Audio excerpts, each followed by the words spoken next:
India has now been in lockdown for more than a month, and during this period, employees, whether they're in the private sector, whether they're in the government sector, have been working from home.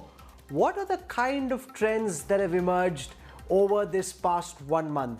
How is this going for employees, for corporates? Is productivity up? Is it down? IT bellwether TCS has announced that even after the pandemic is over, 75% of their employees will continue to work from home. On the Newstrack, we've set up the big productivity brainstorm, and I want to introduce a fantastic panel of some of the sharpest minds who are joining us to talk about whether productivity is up or down and whether work from home can be the new normal. Joining us on this broadcast, N. Ganpati Subramaniam, Chief Operating Officer of Tata Consultancy Services from Bengaluru, a titan in the IT sector. Everyone who's passed through TCS calls him NGS. So NGS, welcome to this broadcast. Great to have you with us.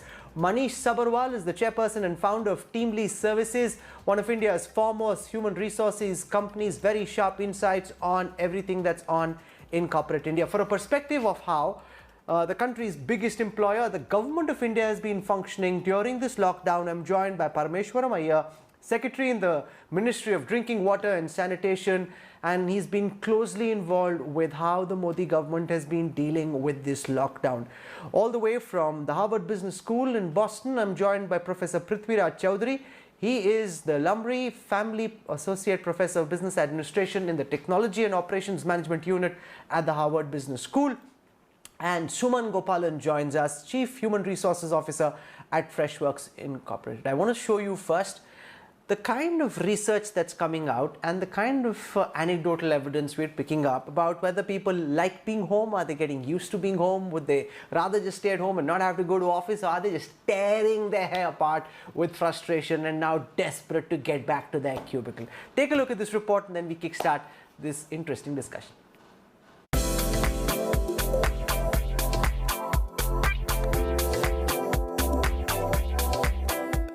With the coronavirus crisis and the lockdown, work from home is the mantra for companies worldwide. Indian companies, particularly in the IT sector, have eased into remote working in the last few weeks, leading to questions over whether our workforce can now work from home. Tata Consultancy Services, with a workforce of 4.48 lakh employees globally, is now looking to discard its 20-year-old operating model to the new in thing, working from home. By 2025, TCS will ensure that 75% of its workforce works from home, over the current average of 20%. The IT giant is prepping for a 25-25 model, which means lesser office space required and lesser infrastructure. TCS could perhaps be the first of many companies mulling remote working. Work from home benefits not just the employees but the organizations, like gaining flexibility to managing time, avoid long commute, and exercise positive work-life balance. Is it easy? Absolutely, it's not easy. Is it doable? I think all of us are learning. In our own conversations with business leaders and others, I think these organizations have actually adapted quite well. Wherever there is a work from home protocol possible, I think people have adapted quite well and productivity levels are pretty good. For companies, work from home has resulted in lower attrition and higher productivity. But the downside, lesser connect with employees and a lack of direct supervision of the workforce. Has work from home worked for everybody? Well, it works for some industries and it doesn't work for some industries. There's this huge scramble to procure laptops. And to get people to work from home. So those are the industries where it can work, and there are many industries it can't work, and many industries aren't even working, so it's a moot point. Work from home has both positives and also some challenges.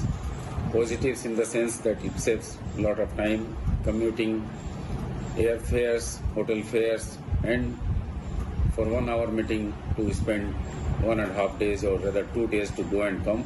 Here from your home, you can be concise, you can do your work very productively, even the meetings, seminars, webinars.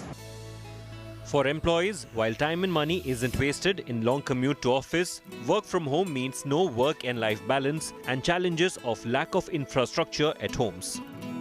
As the coronavirus crisis could perhaps change how we work forever, the question remains if remote working is viable in India.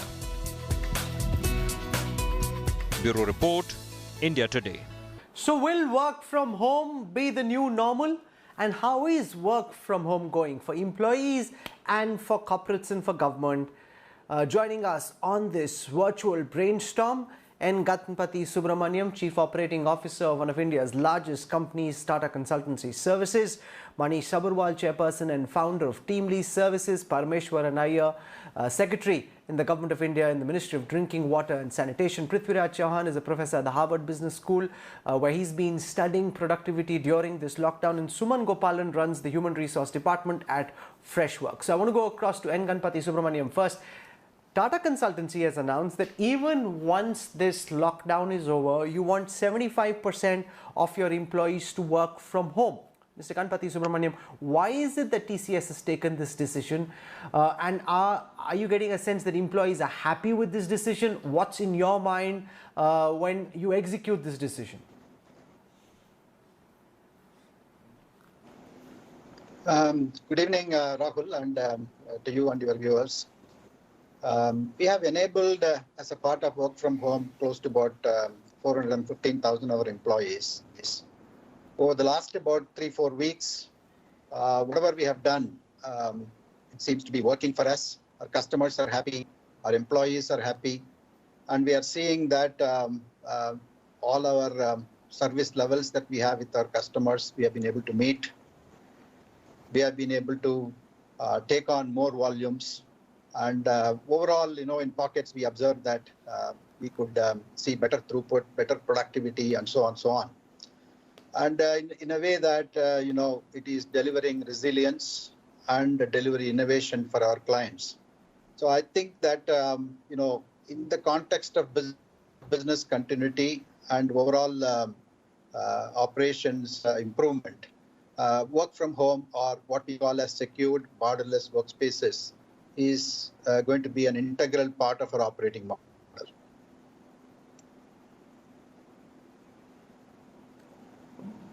But you have very sensitive clients. In dozens of countries, you have people who are trusting you with their data. Now, somebody is sitting at home. When you're in a corporate space, Mr. Subramaniam, you can monitor very closely. The IT team can, who's accessing what. Are they being safe? Are they not being safe? When somebody is at home, somebody could be careless, and that could end up in a big blowback. So how are you looking at all these concerns, and why are you confident that work from home can be a sustainable model? You're saying employees are liking it right now. That's only because it's been a month. Lock them up for a year at home, and then who knows whether they'll be happy about being home or itching to get back to a cubicle. And I think, as a first step, what we need to do was we need to look at how do we provide access and connectivity to our people in a similar secured environment. And so the investments that we made in digital and Enterprise Agile 2020 vision, all of that formed a solid foundation. We leveraged all those great digital work that we have done to enable what we call as secured borderless workspaces. Having established those connectivity options, we had to run it past our clients because all the contracts that we have with our clients have to be executed from approved facilities. So we had to walk through almost 1,000 plus of our clients to actually say that, look, how we are going to be enabling remote working, how it is secured, and how people can actually provide privacy and security connections at least in the same manner in which, we are operating from an approved TCS facility. So that took some time, but then, once we explained the secured borderless workspace options to our customers, approvals came, and then we could quickly enable the remote working to our employees. The first thing that we have to do is that we need to make sure that we trust our employees unless they are proven otherwise, right? I think that has really worked for us. People, what we find is in this, people are become a lot more collaborative, number one. people have started to take security, privacy issues a lot more seriously. And they've also understood what is important for customers, what is important for TCS, what is the reputation risks involved. All that means that we had to put in, tweak our digitized delivery processes, make sure that we keep connected with them. We are able to leverage both certain cognitive automation and security tools that we put in place to monitor that there are no, let's say, cyber risks associated with working. All that has to be done, in a controlled and non-intrusive manner. And above all, I think we also need to respect their personal time. And all that means that, overall, we find that employee morale is high in these last 4 weeks. I agree that, if people have to continue to work for a longer period of time, then there may be certain issues of mental fatigue and lack of connectivity will come. So we'll have to manage that. But, net, what I find is that it is going to become an integral part of our operating model. We are... So one of India's largest companies saying that they believe that work from home is here to stay. Parmeshwaram Iyer, can you give us a sense of how work from home has been for government employees who've been now, just over the last few days, many people have been asked to come to office, maintain social distancing, but for the first several weeks, large part of government workforce was also work from home. How do you cope up with the kind of systems a TCS is able to put in place? How productive were government employees during the lockdown, in your view, sir? Yeah, hi, Rahul. And, a very good question. Actually, it's been quite a smooth transition all around, as far as I'm concerned. And I think that's the case in most government offices. So, we were actually quite well prepared in the Department of Drinking Water and Sanitation, because we had been functioning in many ways virtually for the last 3 or 4 years. Ever since the Modi government came in, they encouraged strongly what we call e-office, so the movement of files electronically. And 3.5 years ago, we were basically, we had very few paper files. We also did a lot of virtual capacity building with the state governments during the scaling up of capacity building and behavior change during the Swachh Bharat campaign.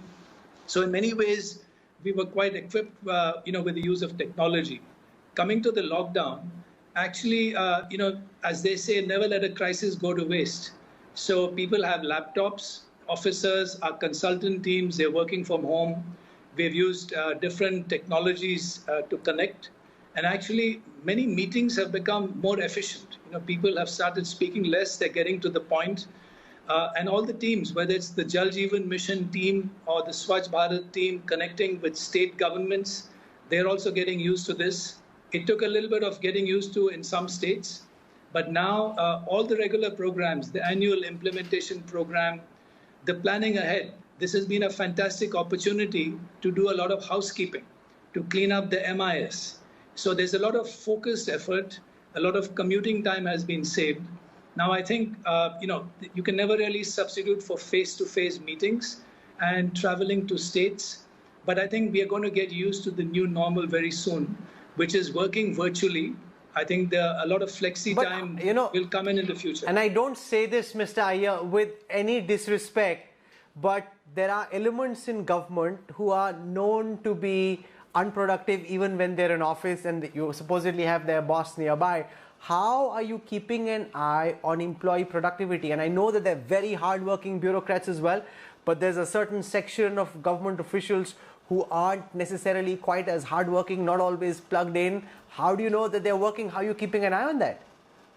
Yeah, I think overall, everyone has sort of risen to the challenge, Rahul. These are unprecedented times, and I think people have really risen to it. And in that sense, all the work which we normally do has gone on very smoothly, whether it's getting financial sanctions issued at the end of the financial year. So we're very confident that almost the entire team is functioning as one unit. And in fact, in many cases, we are finding that a lot of thinking has gone on, a lot of strategizing has gone on. We do have a skeleton team because, I'm also fulfilling another role in the Empowered Group on supply chain and logistics.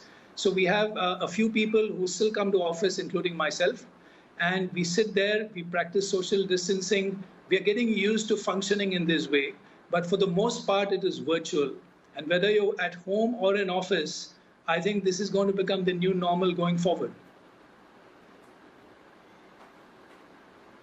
So you're saying it might be in some senses the new normal for government as well. Manish Sabharwal, what are the pan-industry trends you're picking up? As somebody who's so closely involved with so many different companies, do you think net productivity during the lockdown is up or is productivity down in your view? Well, I think we are all in the same storm, but we are all in very different boats. I think the work from home has exposed the class system, right? 60% of my graduates can work from home, but only 10% of my non-graduates can work from home. So I think that if you work with your mind, you can work from home, but if you work with your hands and legs, you can't. So I think at one level, work from home is great for the cognitive elite or people who use their minds, but it's really, really difficult for many people. And at a certain level, this kind of lockdown helps people like us or makes life convenient for us. And also with cognitive workers, I know PCS and Mr. Iyer mentioned about how it's working. I think working from home has provided continuity. The jury is still out on whether it will provide productivity. I think there was a lag of projects, there was a pipeline, and there are many sort of early results of people who are saying that, yes, it had provided continuity. Andrew Carnegie was once asked how many people work at U.S. Steel, and he said about half. And, I think there are many people in corporate India who are now saying that about half our people are quite productive, and if some people are honest, they should apply for leave. So while I do think that, digitization or video conferencing has been brought from 2030 to 2020 in 1 month, I'm not sure that there's a new normal of less than 5, 10, 15% of people working from home once you can get back. Okay, I want a sense from Prithviraj Chaudhary, professor at the Harvard Business School, about what's happening globally. Manish makes an important point that we're seeing continuity. He's not certain about productivity. You're doing pan-globe studies right now. What is the data globally showing you? During the lockdown, half of humanity is locked down. Is productivity up in your view or down, Professor? So hi, Rahul. Very nice to be here. So I've been studying remote work for several years now, even prior to the lockdown. And the form of remote work that I'm most excited about is something I call work from anywhere. So let me briefly talk about that. So it's not only working from home, but in work from anywhere, the worker gets to choose where to live. And so at a very high level, why is that good? It's good for companies in two ways. So the most obvious way is if you allow your workers to work from anywhere or even work from home, you don't need a lot of expensive real estate. And that's a big deal, especially if you are located in a hub like Silicon Valley, or I would imagine even Mumbai. But we have a gentleman from TCS on the panel. So I would say it's also very important for service companies in India, which rely on the H-1B program, because we all know what's happening with the H-1B program and the uncertainty. And I'd like to point out that it's not only the H-1B approvals, which is based on a lottery, and there are only 85,000 given every year, but there's also been a very steady increase in the denials for H-1B extensions. So it's gone up from 5% in 2016 to about 20% the last time I saw the data. So that's why it's good for companies to think about work from anywhere. Why is it good for employees? So in my research, what I found out is people tend to move to smaller towns. So in the US, there is a program called Tulsa Remote, which is a small town in Oklahoma in the middle of America, which is encouraging people to move and work remotely. And so the data I looked at in my research with the US Patent Office, which allowed people to work from anywhere, the salaries were not cut. So people moved to cheaper to live locations and had more money in the pocket. So the other two things I'll point out based on whether this will become a new normal or not is you will need to redefine and establish new organizational processes. So you cannot just take the physical company and transplant it in a virtual world. So the first thing you need to do is how to measure productivity. We need very objective measures of productivity that can be pinpointed and avoid any slackers. The second thing is you need to redefine how communication happens. So as humans, we are very, very keen to have an immediate answer to our questions. But in the virtual world, especially pan-globally, people are across time zones. So you have to be patient and sometimes work on asynchronous communication, such as Slack. And the third thing, the most important thing is you need to make sure that your virtual workers are getting socialized online. And there are several ways to do it, which I can talk in more detail later. But you need to establish some virtual water coolers for people to mingle. We'll build on that. Yeah. What can be a virtual water cooler? We'll build on that. But Suman Gopalan, this is also potentially a game changer for women, because traditionally, especially after having babies for a while, women have, very often had to stay away from the workforce. Now, if everybody is home, does it, in your view, substantially increase the possibility of women returning to work much faster? How has work from home been in your experience so far? Hi, Rahul. First of all, thank you for having me on the show. It's a pleasure being here. So 2 questions. When we go to work from home, or as Dr. Prithviraj said, work from anywhere, I think it dramatically increases our chances of attracting talent, different kinds of talent, which otherwise we won't be able to. Right from whether it is for commute reasons, whether it is for office timing reasons, there are a number of reasons why we are unable to attract a big chunk of talent, which otherwise we can, if we start working from remote or working from anywhere. So to your point, I do think it can attract a lot more women to come back to the workplace, especially those with dual careers and, they have trailing spouses and therefore location becomes the challenge oftentimes. Or, when you have caregiving and you aren't able to stick to necessarily a particular time. I just think it opens up a whole host of possibilities in terms of being able to attract different kinds of talent when you have flexibility in workplace and work timings.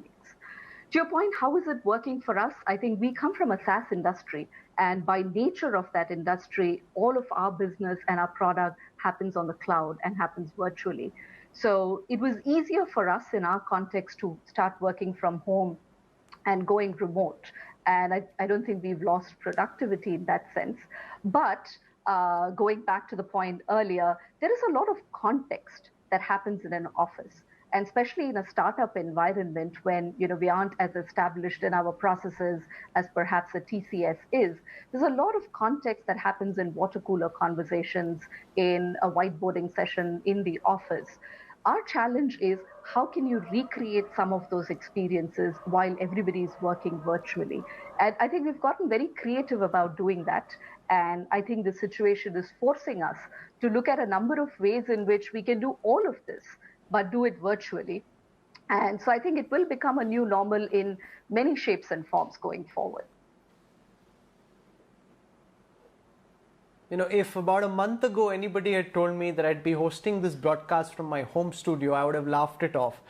Now things don't seem to be going so badly. We've got a great lineup. We're having a great conversation. And if viewers and participants get used to it, then why just a home studio in the National Capital Region? Maybe in Goa by a beach house. That's not such a bad idea. All our meetings in any case are happening on Google Hangouts or on Zoom or Skype. So there are possibilities there, not just for me, but for everyone watching. And our participants have mentioned some of the other issues. What happens to office politics, face-to-face interactions, team meetings, and how do you create water cooler conversations and give it an office-like context when you're at home? So there's a lot more that I'll touch upon.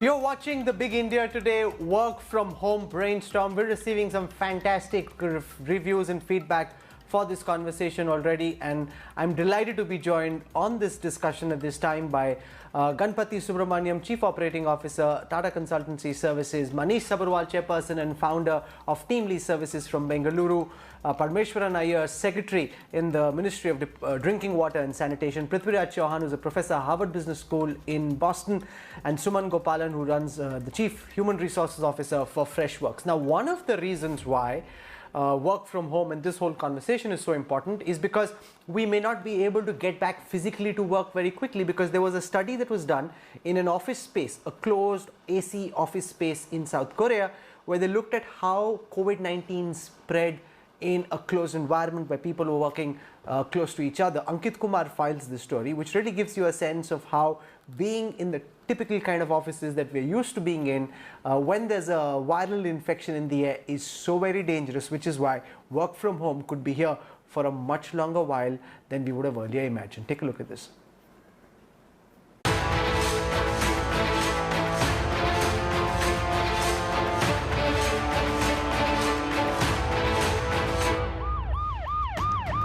The threat of COVID-19 has prompted companies to resort to work from home. And here's why. Coronavirus can be exceptionally contagious, particularly in a crowded office space.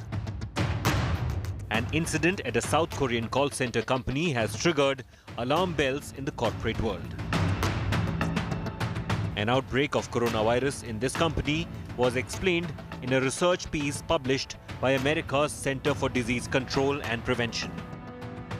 On March 8th, South Korean authorities were notified of a coronavirus positive employee at the call center building, which housed commercial offices as well as residential apartments. After testing 1,143 people, 97 were found positive, among whom 94 worked on the 11th floor of the building, where the call center company was based. The call center's 11th floor operation had a total of 216 employees, resulting in an attack rate of 43.5%. But here's the catch. The first positive patient worked on the 10th floor of the building and never went to the 11th floor.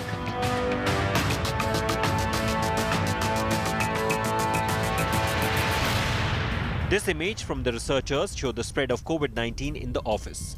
The seating marked in blue highlights all the employees who tested positive for coronavirus. Most of the cases were from one side of the building and in the most crowded part of the office. This South Korean office cluster has proved why social distancing is a must in office spaces, as researchers highlighted that the duration of interaction with a positive patient is what triggered such a widespread outbreak in the call center. In India, crowded workplaces are the biggest challenge in COVID times, and that's where work from home could be a viable solution. Bureau Report, India Today. So how do you give employees an opportunity to set up water cooler conversations, which is where a lot of creativity is unleashed, a lot of ideas come to the fore? Let me put that question to Prithviraj Chaudhary at the Harvard Business School in Boston. How do you deal with some of the aspects which are very obvious when you're face-to-face in the same physical space and suddenly seem very complicated when everyone's remote? Does this make everyone more formal? Does it make work more stilted? How do you deal with some of these issues, Professor Chaudhary? Yeah, so I've been studying, virtual water coolers in all remote companies. So I'll give you an example. There's a company called GitLab. They are about 1,300 people now, and they started as an all remote company, which means that from day one, the entire company, including the CXOs, the CEO, the COO, all work from home all over the world. So what they do is they have these virtual water coolers, which are scheduled, but no one is forced to join them. So you can only join them if you want. And then they talk about not work, but they talk about what happened over the weekend, how you're feeling. Sorry, where do I need to go? So if I need to do a virtual water cooler, Professor, where do I need to go? What do I need to do? What is a virtual water cooler? So a virtual, it's essentially a meeting that you set up on a tool such as Zoom or whatever, Skype, and then you schedule it on the employee's calendar. So what GitLab does is it randomly mixes people up. So it doesn't only ask you to work with your co-workers in your department. It just takes the entire company, and some CXO joins every meeting, and they talk about life. And the whole idea is to be very informal. I'll give you one more example. There was an example in the US Patent Office, which I studied extensively. And there was a manager who did a weekly meeting with her staff. So what she did was she ordered the exact same pizza to be delivered to everyone's house so that they had the feeling of sitting together and eating the same food. So I think the focus is, as you said, Rahul, unleashing one's creativity. So how do you at TCS, Mr. Subramaniam, try and create some of these virtual water coolers? What if employees after a while say, we're feeling isolated, we're feeling lonely, we're feeling bored, people start having mental health issues? Are you as a corporate looking at some of these aspects, and how do you hope to deal with them, sir? Absolutely, Rahul. I think it's important to have such a scheduled as well as unscheduled conversations.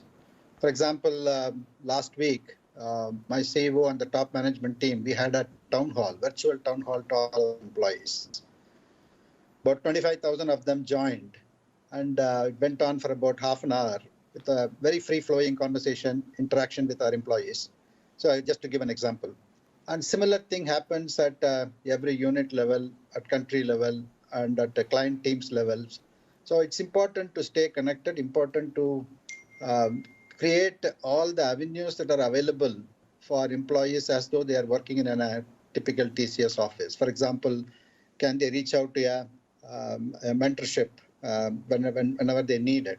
And access to all the TCS systems and client systems and networks is equally important. We have our own social media system internally where typically we're called Nomi, in which people talk about it. And it's important to make sure that such access and connectivity are provided there as well.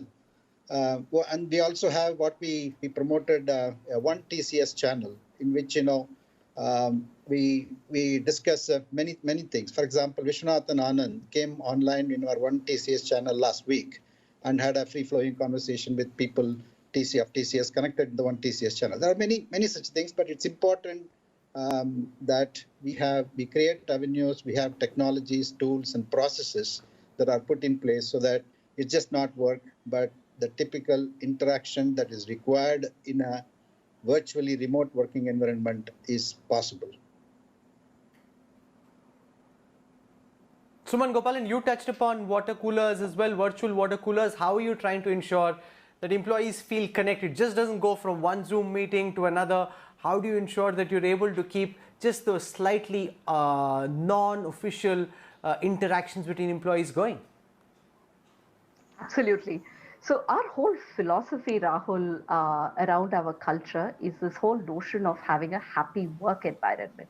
So if you visit our physical office, you'll find that we've created a bunch of places where people can collaborate, have a sense of community, whether it is, them playing foosball or, having a table tennis match or having a badminton tournament or indoor cricket, bunch of stuff. So when all of us went working from home and online, that sense of community and togetherness is something that everybody misses. And so we had employees actually come forward and create this whole program around how we're going to engage virtually. So besides the fact that we do a lot of sessions around how to be productive when you're online all the time and things like that, we do what is known as a virtual Monday Monk. Monday Monk is our exercise session that we do in the office. So in everybody's Zoom calendar, we have 7 p.m. blocked out, and we all come online, and there is a gym instructor who takes us through our daily meditation. There's somebody in our office who is a practitioner in terms of good breathing, meditation, and mindfulness. And so we decided that we would do a session for everybody globally on how to meditate and release some stress in this time. We do weekly fun session, which is online. We have an online DJ, so you can send in requests and that will play in the background. What I like is there is a parents club. As you spoke about earlier, it's really challenging for parents who have younger kids at home to be able to manage them and manage work. So we decided we'll create a parents channel, not only where we can exchange ideas on how to manage this, but somebody does a storytelling session. Now that we have the school holidays coming up, the summer holidays coming up, we've got a whole bunch of sessions planned on can we teach them coding, can we teach them Engage, something that helps the parents kind of manage their work as well. And most importantly, I think there is one set of community that's also come together to really think about how do we give back to our community in this time, because we're all, I think, really blessed to be able to take our work offline and not miss a beat. But there's a whole different situation that the world is facing. So we have a whole community in the office that's really looking at how can we give back as Freshworks, whether it is taking time off and really Suman, you've just made a whole bunch of people who are watching this broadcast hugely envious of what you're doing. Online DJs, storytelling, online gym and yoga sessions. I sure hope our HR department is listening intently and taking some notes. Those are some ideas to build on. Manish Agarwal, you weren't very confident about this being sustainable. You said that work from home provides continuity, it may not be sustainable. I want you to build on that. Why is it that you think that what we're seeing is a phase and soon we won't just have online DJs and online water cooler hangouts, but we'll actually get back to what used to be the old normal. Because we're doing this because we have to. I mean, I think sitting in front of a screen all day is exhausting. A 1 hour Zoom meeting is much more tiring and less sort of fun than a 1 hour meeting with people. But maybe I just fish in a different pond, right? I mean, 25% of the labor force, which is the cognitive elite, which works at TCS in many places, and we're very proud of India's IT industry, but it's 5 million people out of a labor force of 550 million. So maybe we're talking about 25% of the labor force, but 75% of the labor force can't work from home. And the other 25 is working from home right now because they have to. So crises like this don't create new trends. They amplify and sort of accelerate existing ones. So I think, yes, 5, 10, 15% of people can work from home. We run a randomized control trial of the kind that we could never have. But I'm a little skeptical that, companies will have half of their people working from home because productivity is, especially with knowledge workers, is even harder than it is with, say, a guy who works in logistics or sales or customer service, where, 90% of my employees work. I'm quite certain that in government, Parameshwar Iyer, there haven't been any online DJs or the storytelling sessions that Suman was talking about. How are you, on a more serious note, trying to ensure that you keep morale and chips up, that, isolation and just being by yourself, the fear, psychosis of being surrounded by an invisible enemy, all of that doesn't start getting to people and start bogging them down? Sure, Rahul. I've been hearing, well, we do have a little bit of fun in government as well, but obviously not on the scale which Suman spoke about. What we try to do is to have a fairly disciplined routine. So everyone gets used to the 10:30 meeting. The water team has VCs at 9:30. Then our logistics group meets at 12:30. But usually we start out by asking each other how we are doing. People are spending more time with the family. They'll tell you stories about the creativity of their kids. And in my own case, for example, my wife, who is a public finance economist, who along with making GDP projections, she's incredibly efficient at home. She gets all the cleaning done. She even gave me a haircut, which is not too bad. And she's got me to wash the clothes in the morning.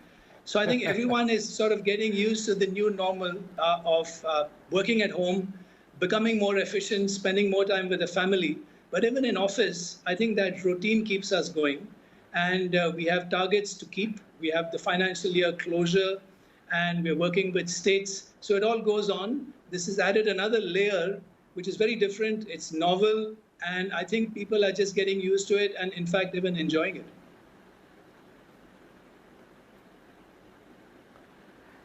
And yes, what's the one thing you've had to do during this lockdown when you've been at home, which you never thought that you'd have to? In office, you'd have a whole armada of people around you. What is it that you've had to do which you never thought you'd have to? And what do you think the new normal going forward will look like? I think, I have a greater understanding of what my wife does, right, at home. I think otherwise, I used to get up in the morning, go to office, come back late. You never realize what all the things that actually gets done. And it has been an absolute pleasure sharing work and participating in some of the household activities that she typically manages alongside my work rhythm, I will put it this way.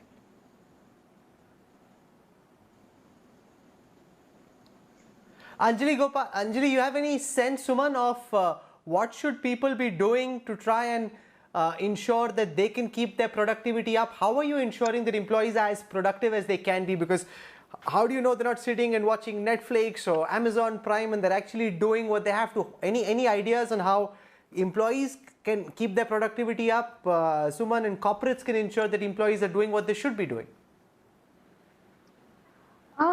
Honestly, Rahul, the thing that I would say is employees, if they like what they do, if they enjoy what they do, and if they're clear about what needs to be done, they will do it. This is a generation, the millennial that you're seeing now, they are very used to technology. They're very used to multitasking. I'm in awe of how they're able to balance everything. Half of their life social life plays out online, right? We never got to do that when we were young. And so when it comes to their professional life also, I'm very confident that they're able to balance it. We've not seen, issues of people being not productive. But the thing about working from home is if you want to watch, an Amazon show and then get to work, you can do that. You have the flexible hours. But it's being clear about what is your deliverable, being clear about your goals, and having the ways of working clearly set. I think that is important. Now, when they do it, they have flexibility when they're working from home. But I think as an organization, as long as you're clear about what people need to do, what is the deadline for them to do, and what is the quality you want them to deliver, I think folks will get it done. And this is a generation that I think thrives on working with technology. And so I'm very confident that working from home, they will continue to be productive. Manish Sabharwal, are issues like broadband connectivity, electricity outages still issues that are being dealt with for a large part of India? Because I remember last weekend I was interviewing Dr. Saira Madad in New York, and the lights went off, the Wi-Fi suddenly went, and we were live on TV. We managed somehow, but it was a bit of a scare. Now, how pertinent are those issues to the long-term sustainability of work from home? Well, only 5% of India has Wi-Fi broadband anyway, so I've already exposed the class system there. So, maybe I'm looking at this from a different angle, but, we hostages right now, we aren't volunteers, and, 60 days is a sampling error. So I think that for a certain kind of people who have the infrastructure and who do cognitive work, this work from home will only work if they have the kind of infrastructure, and that cognitive elite in India does have it. So as a solution for India's labor market, I think it's unsustainable. I think as a 60-day where we're forced to do it, it's also statistically insignificant, or you can't really come up with whether this is a new normal. But yes, I think only 5% of India has broadband, and so you'll be clear, it's clearly a class system because it's really hard to do work from home on 3G, 4G anyway. Prithviraj Chaudhary, you're also looking at a lot of the global thinking around work from home. What's your sense of what the new normal will look like? Will it be a blended approach? Will work from anywhere virtually become the norm, and you could be on a beach house in Cape Town or go out working away from there? Or do you think, don't get your hopes up, you will have to come back to a workspace and that's the way it's more likely to be? Yeah, so I think the new normal will be definitely a step forward. Whether it's a huge jump or a smaller jump, we'll have to still wait and measure, as Manish said. But in my mind, there are two factors that are going to drive the new normal. There'll be some CFOs who will come out of the crisis looking at the empty offices and office buildings and saying, why do we need all this real estate? And can we trim some of it? And that will be a catalyst for remote work. There'll also be some people who will like the flexibility. And as Suman pointed out, many women, because of career continuity, would really love this. So, in my research, I've worked with military spouses in the US and spouses on the diplomatic corps. And the only way they can have any career continuity is to work for an all-remote company. But there is also this phenomena in the US and worldwide, actually, of these millennials. And they are part of what they call themselves digital nomads. So they are working, but they are also, quote unquote, traveling or vacationing around the world. So I feel a combination of the CFO's incentives and the workers' incentives will definitely push us to a new normal. But there are lots of processes you need to put in place to ensure people are not feeling isolated, that you are measuring productivity, that you're providing the technical infrastructure that you need. And I feel the companies which take advantage of that will definitely attract better quality talent. This has been just such a fascinating conversation on an issue of so much importance to virtually all our viewers. And we're not talking about those who are in the manufacturing sector who need to be physically in some space working away, but for a lot of people, work from home could be here for much longer than we would have originally imagined. Therefore, to get our heads around ensuring that there's high productivity and delivery is very, very consequential. And Ganpati Subramaniam, you've had the entire very big TCS bandwagon cheering from you for every single thing that you've said. So thank you so much for joining us on this broadcast. Parmeshwaran Iyer, I'm glad that you're saying that those in government also find some way of having fun. When I call you offline, I'll check what that is. Didn't want to land you in any kind of trouble on air, but I'm curious to know what that involves. Suman, you've made everyone hugely envious about what your HR department is up to. And among the things I intend to do, and I'm sure a lot of other people as well, is check with their HR departments, when can we get an online DJ going? That's a good idea to take up. And Prithviraj Chaudhary, some very interesting global insights. Thank you for the work that you're doing. Manish Sabarwal, I can get a sense that you're itching to get back to work. That's the one guy on this broadcast who says, okay, I've had enough. I just really need to get back. I'm bored my home to death and I'm itching to get back to work. So thank you so much for joining us for this special conversation and taking out time for us. We will keep building on these issues, which are of direct concern to each one of our viewers, and do that over the next several days as well. If you enjoyed this conversation and you joined in, thank you. Goodbye. See you.